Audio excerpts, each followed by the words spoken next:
By the legendary All-American Hamburger at 4286 Merrick Road in Massapequa. They have been providing the Long Island community with their delectable burgers, fries, and other All-American staples since 1963. Good morning, I'm Peter Schwartz, joined by Vinny Tickets. Number to call is 631-451-1039. Good morning, Vinny. Did you have a good time with Wiz at the Met game last night? We did have a great time, right, Wiz? Yeah, I'd say it was pretty decent. They didn't win, but at the same time, I did enjoy the environment, and it's good to be and at the pastrami sandwich. Yes, that was good too. Also met some new people also.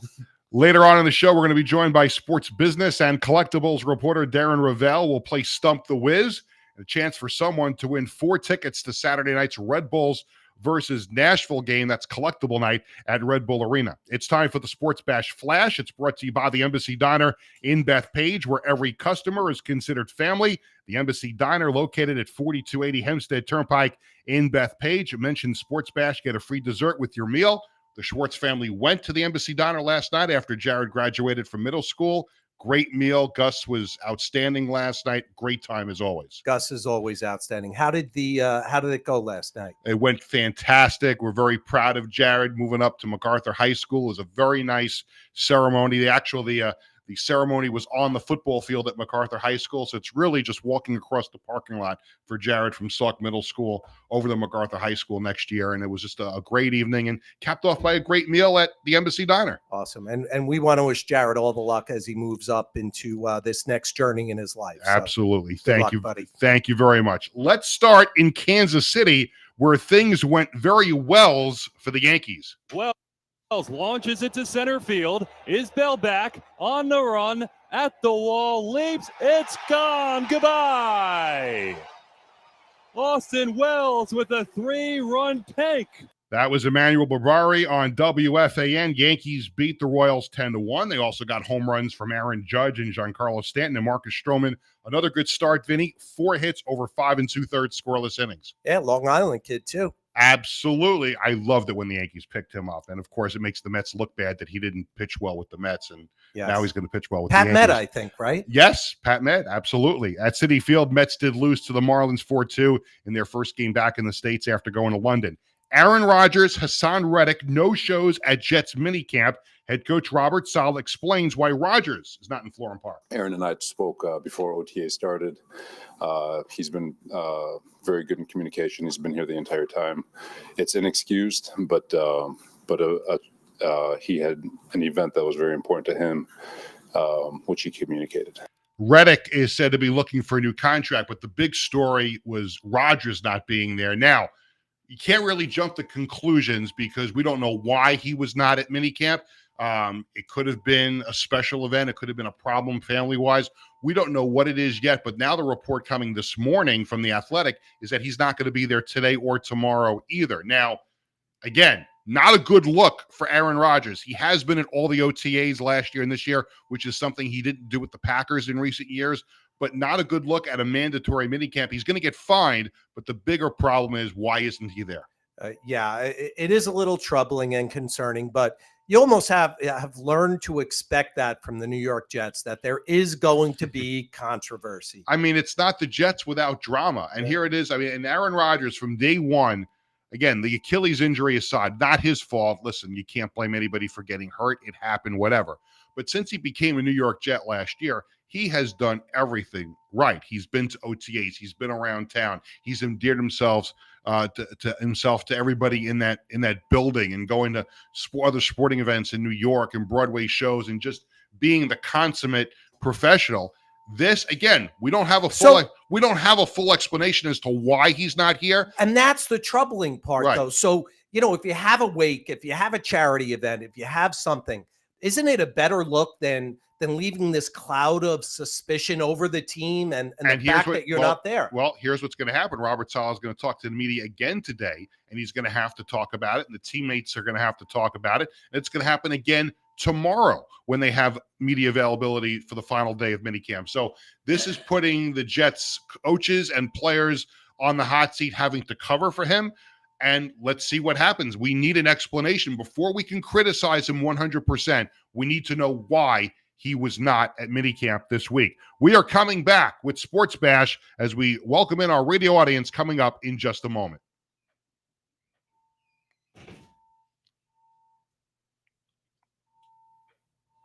The views and opinions expressed on this program are not necessarily those of this station, JVC Broadcasting Management, or its sponsors. Welcome to Sports Bash, presented by Ticketbash.com. Sports Bash is brought to you by the Embassy Diner in Bethpage, by Falcone Law Firm. If you need to speak to an attorney, call them at 631-6074-LAW. That's 631-607-4529. By the Marty Lyons Foundation, the official charity of Sports Bash Media. Visit their website at martylyonsfoundation.org. By Collaborate Studios, a content marketing production facility.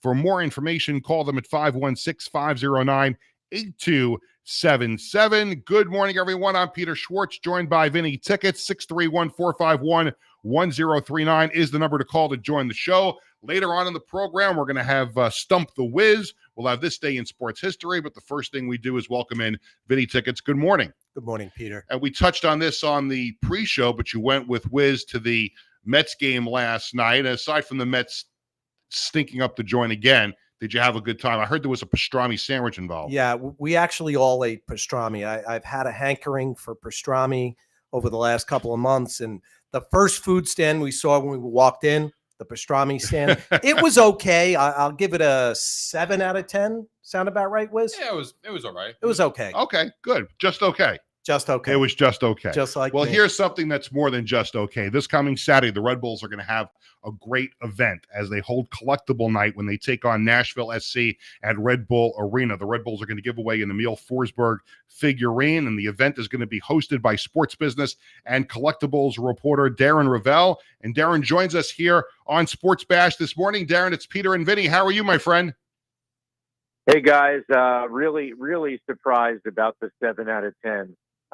My mother goes to Mets games twice a year just to eat the pastrami. Darren is a big Mets fan. Perfect segue. Maybe it was an off night, or maybe you guys just think as food critics. Listen, I've been to that Mets preseason food event the last 3 or 4 years. I don't think there's too many things, Darren, at Citi Field that would rate a 7 out of 10. I think a lot of them are a lot more than 7 out of 10. Yeah, that's the day I take Lipitor for breakfast. Well, I'm sure you will find out Saturday night that the food is really good at Red Bull Arena as well, because I've been there a number of times with the family. How excited are you as a sports business and collectibles person now to be involved with the Red Bulls on this very special evening on Saturday? Yeah, it's an interesting time, Peter. My 10-year-old twin sons, all they talk about at school is, PSA graded cards, and is it a 9 or 10, and what's the value on eBay? And I mean, we talked about it in the 80s, but all we had was, the local show at the Levittown Holiday Inn or whatever. So it's amazing to see these kids have the world as their oyster, and they know everything that's going on. It's been amazing to see just what is going on the high end, and Sotheby's selling game used jerseys for millions of dollars. So glad the Red Bulls kind of said, hey, let's use this to get some more people in and give away something. And they're also giving away a collectible ticket, which as a ticket collector and as someone who has seen the paper that you no longer get at the games is not, you can't keep anything. I like that idea too. Well, we could see that you're friendly with Peter because Peter loves the hard tickets.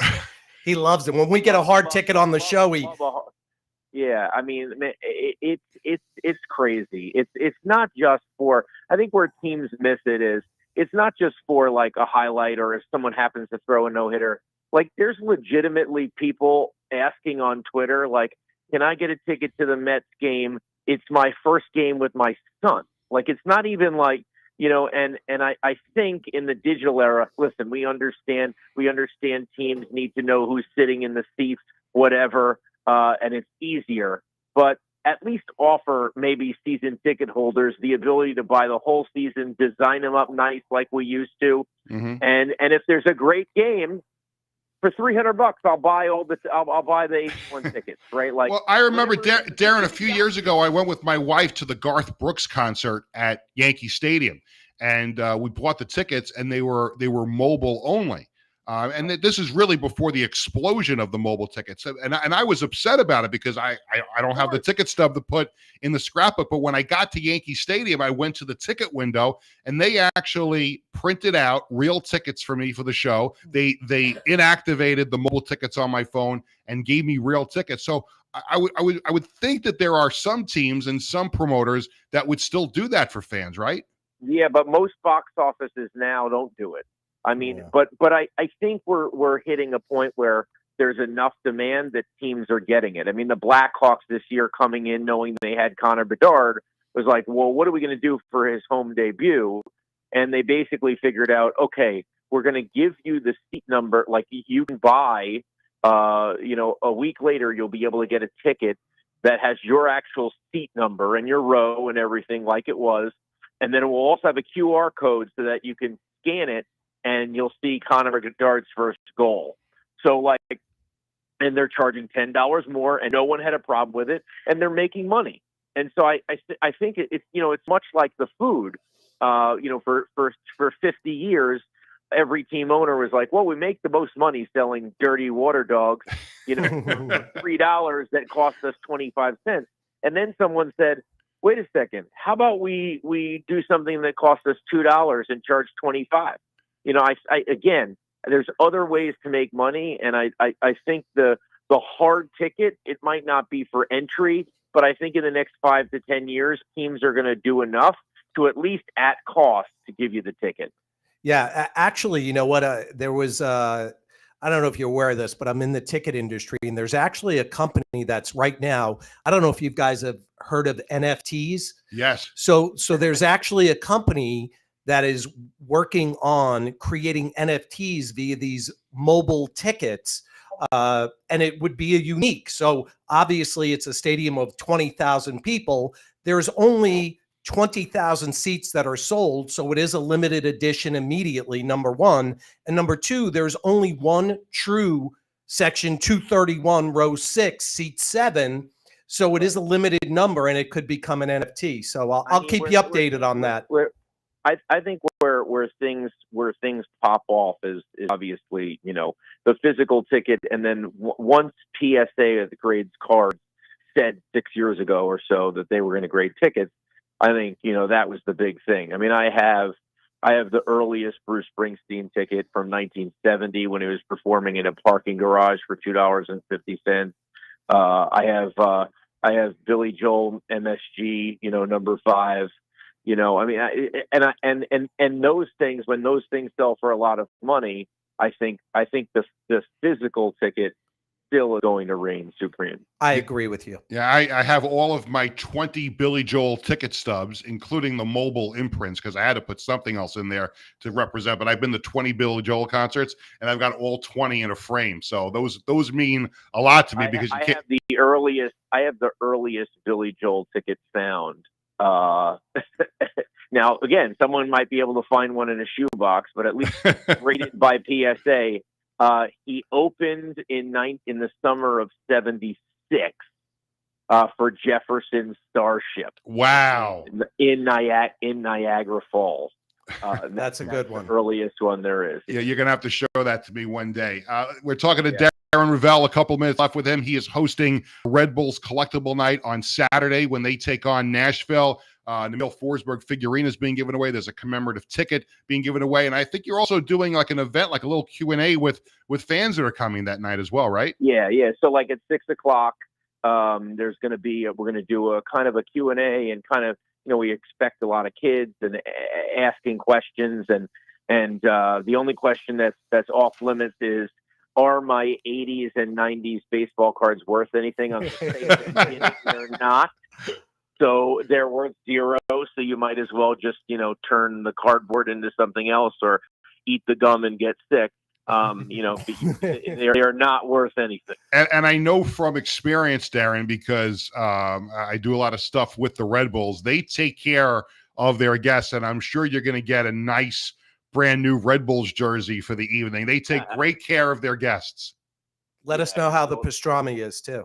Yeah, if Sammy Steinlight delivers one more cupcake to me, Red Bull cupcake, I'm over the edge. I mean, they're delicious. It's either the red and white, black and white cookie or the cupcake. It's like, but they give you 15. That's right. That's right. I know that well. Yeah. Darren Rovell, sports business and collectibles reporter. He's hosting Red Bulls Collectibles Night Saturday night when they take on Nashville. Darren, it's always good to talk to you. We'll have to catch up again real soon in person over a cupcake, over a pastrami sandwich somewhere. Yeah, maybe I'll see you at the U.S. Open tasting. Oh, maybe we'll see. You'll have to send me some information on that because I didn't get the email about it. But thanks for joining us. Oh yeah, that's the big one. All right, take care, guys. Thanks, Thank you, Darren Rovell. Always great to catch up with him. We have a lot more left to go. Stump the Wiz is coming up, and we're giving away 4 tickets for that Red Bulls game on Saturday night. It's coming up, but for our YouTube and our Facebook audience, stay with us through the break. We're going to have some more for you coming up right now here on Sports Bash. Hi, I'm Peter Schwartz. And I'm Vinny Tickets. We want to take a moment to talk about our fantastic sponsor, the Embassy Diner. Embassy Diner has been a beloved staple in the restaurant industry for over 50 years. And the great thing about it is when you walk through the door, you're not a customer, you are family. Every visit promises to be filled with warmth, love, and respect. And here's an extra treat. If you mention Sports Bash during your visit, you enjoy a free dessert on the Embassy Diner. Come on down to the Embassy Diner, where great food and great company are always on the menu.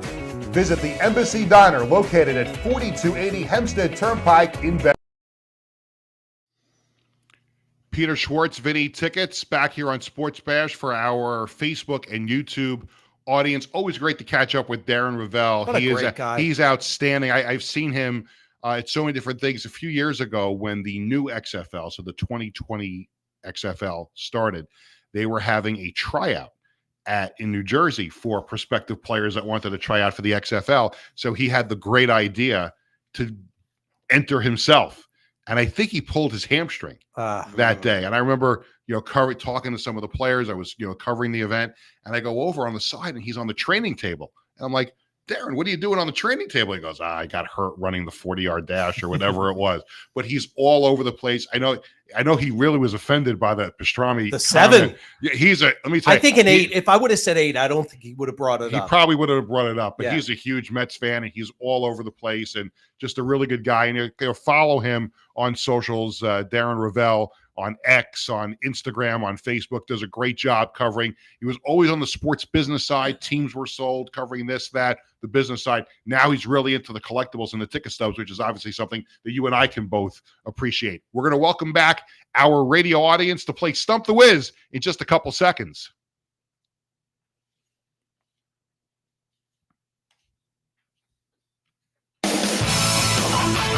Welcome back to Sports Bash, presented by TicketBash.com. I'm Peter Schwartz, joined by Vinny Tickets, 631-451-1039, the number to call to join the show. We're going to have This Day in Sports History coming up in just a few minutes. But first, Vinny and Wiz, it is time for one of the most popular segments on the show all week. It is called Stump the Wiz, and we've asked people to DM their questions to Sports Bash Media on X and Twitter, Facebook, and Instagram. So if you didn't send your question in for this week, you still have a whole week to get your question in to try and stump the Wiz next week for another fantastic prize. Now, our contestant today is Glenn Goldstein from Flushing, and he has a question for you. Okay. You have 2 minutes on the clock. You'll have, as always, 2 minutes to answer the question correctly. And if Glenn stumps you, he wins 4 tickets to Red Bulls Collectible Night on Saturday night when the Red Bulls take on Nashville SC. You could also meet Darren Rovell at the game too, if you're fortunate enough to. But here is the question. Are you ready? Yep. Sebastiano, we have 2 minutes on the clock. And here we go. Glenn wants to know, who are the only 4 players in Major League Baseball history to hit a home run before their 20th birthday and after their 40th birthday? So again, here's the question again before we start the clock. who are the only 4 players in Major League Baseball history to hit a home run before their 20th birthday and after their 40th. Sebastiano's got 2 minutes on the clock, and away we go.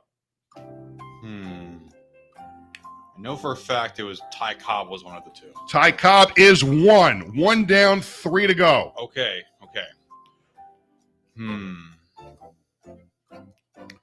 I think Gary Sheffield too. Gary Sheffield? That is number 2.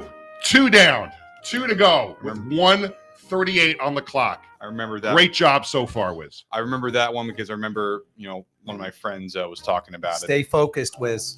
Okay. Inside a minute and a half. I think A-Rod? Alex Rodriguez is number 3. You are 3 for 4. 1 left to go.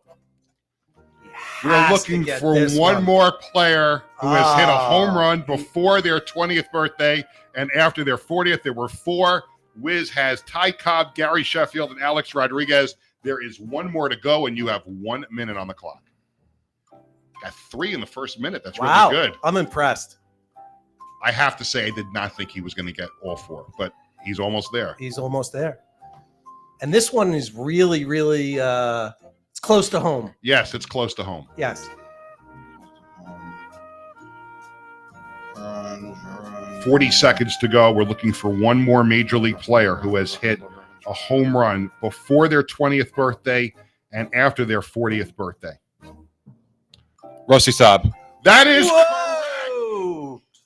Glenn Goldstein. I am sorry, but you did not stump the Wiz. The Wiz got the answer correct. Outstanding job. Wow. Wiz Kid Vinny wins this week's. Now, do you want the 4 Red Bulls tickets? Do you want to go to the game Saturday night? I'm going to be busy Saturday night. You're going to be busy. Well, we'll find. Well, it's not going to be Glenn because Glenn did not stump the Wiz. So we're going to give those Red Bull tickets away in some other fashion on the show between now and Friday because the Red Bulls did want us to give those 4 tickets away. And we'll see how we wind up doing that. But maybe we'll figure out a way to do it Friday. Maybe we'll figure out a way to do it on Friday. But outstanding job. Now, great job, Wiz. Now, so Rusty Staub was the last one that you got. What was giving you trouble with the last one? Well, because I know the Ty Cobb, easy one for me.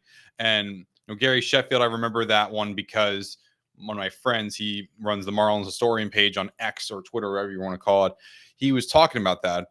A-Rod, I also remembered because, regardless of what you think of him, just one of the greatest players in baseball history, and Sheffield is underrated. But the reason why I was a little almost kind of questioning with Staub was because I remembered it was someone with red hair, and I remember the picture that had it. It had someone. I remember. Do you know that I was at the Mets game? Rusty Staub came back for his second tour of duty with the Mets. I went to the game. I think it was against the Pirates, and he had to play the outfield. And he they wanted to use him as a pinch hitter at that point. But the Mets ran out of players, and he had to play the outfield.